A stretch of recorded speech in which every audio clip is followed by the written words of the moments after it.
Hi, I'm Matt Ketman with Time Magazine. I'm here today with Robert Kiyosaki. He is the best-selling author of Rich Dad, Poor Dad, which has been translated into more than 50 languages and is the #1 personal finance book in the history of the world. Thank you for joining us today, Robert. Thank you. This question comes to us from A.J. Gupta from Grays Lake, Illinois. If you did not have the rich dad in your life, what would you be doing today? It's hard to say if I didn't have my rich dad because as a young kid, starting at probably about the age of 5, 6, 7, 8, 9, I really wanted to be rich. So I think #1 is desire, and then you naturally seek your role models and teachers. And in my lifetime, I've had multiple rich dads. My rich dad was my best friend's father starting at the age of 9.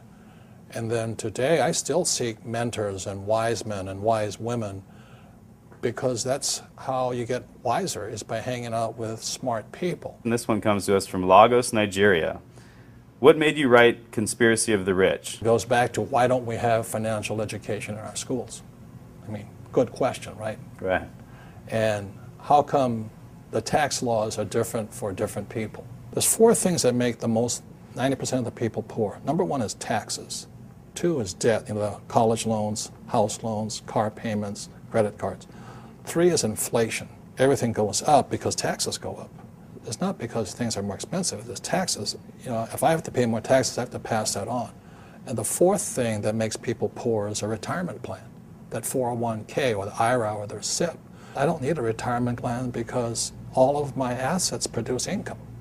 So like I have 1,400 apartments. Every month I get a check. Why do I need a retirement plan? I have 8 oil wells. Every month I get a check. Are there some people who should play it safe and do the traditional route and just pick up a house, pay the mortgage? That's probably the most dangerous thing you can do today. What's happening in the Western world, in America, we're going to become a third world nation, rich and poor. That's it. The middle class is being wiped out. So the people in the middle, whoever's left in there, will be the ones paying the taxes, the debt, the inflation. The middle class is they're the pack mule. Is there any way a government can help this, or is it really based on the individual to come up? You have to decide which side of the fence you're on, rich or poor. Yeah. Make up your mind. Yeah. Make up your mind. I made up my mind. It's rich dad, poor dad. I want to listen to my old man, PhD.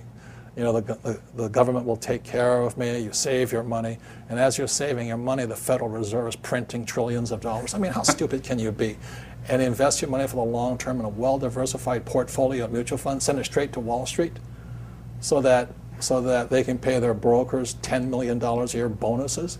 I mean, how stupid does a person have to be? I mean, wake up. Do they teach you that in college-level economics or no? Hell no. Are you kidding me? Absolutely not. By design. If you read Conspiracy of the Rich, 1903, John D. Rockefeller took over the financial education system by creating the General Education Board. And since then, the rich have controlled what is taught at schools. This question comes to us from Tokyo. Jay Sienna asks, you always say that your poor dad forbade everyone to talk about money at the dinner table. Did you ever ask him why? And at your dinner table now, are people allowed to talk about money? That's all I talk about is about money. Tell me something money does not affect. Does money affect education? Absolutely. If you have money, you can go to the best schools. Look at George Bush. Right.